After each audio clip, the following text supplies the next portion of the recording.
sinistre tueur inconnu est toujours en fuite. Après des semaines de meurtres inexpliqués, le sinistre tueur inconnu est toujours sur les routes. Avec le peu de preuves qui ont été trouvées, un jeune garçon qui aurait survécu à l'une des attaques du tueur raconte courageusement son histoire. J'ai fait un cauchemar et je me suis réveillé au milieu de la nuit. J'ai vu que, pour une raison quelconque, la fenêtre était ouverte, même si je me souvenais de l'avoir fermée avant d'aller au lit. Je me suis donc levé pour la fermer et une fois de plus, sans réfléchir à qui est l'assassin qui a fermé la fenêtre, MDR. Ensuite, je me suis simplement glissé sur mes couvertures et j'ai essayé de me rendormir. C'est alors que j'ai eu un sentiment étrange, comme si quelqu'un me regardait. J'ai levé les yeux et j'ai presque sauté de mon lit. Là, dans le petit rayon de lumière, éclairant à travers le dos, il y avait 2 yeux. Ce n'étaient pas des yeux normaux, ils étaient sombres, des yeux menaçants, bordés de noir et qui me terrifiaient tout simplement. C'est quand j'ai vu sa bouche, un long sourire horrible qui me donnait la chair de poule. Cette silhouette se tenait là, me regardant. Finalement, après ce qui m'a semblé être une éternité, il a dit une simple phrase, mais d'une manière dont seul un fou pourrait parler.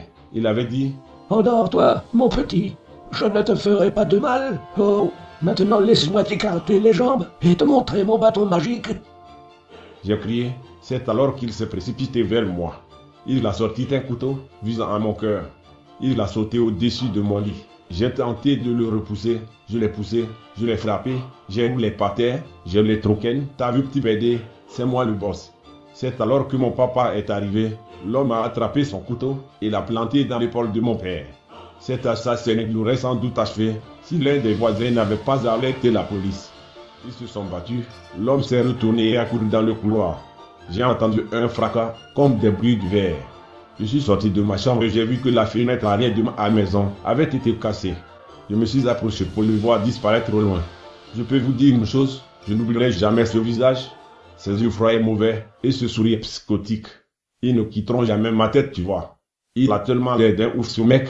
Wesh. Les policiers sont toujours à la recherche de cet homme. Si vous voyez quelqu'un qui correspond à la description dans cette histoire, s'il vous plaît contactez votre service de police local.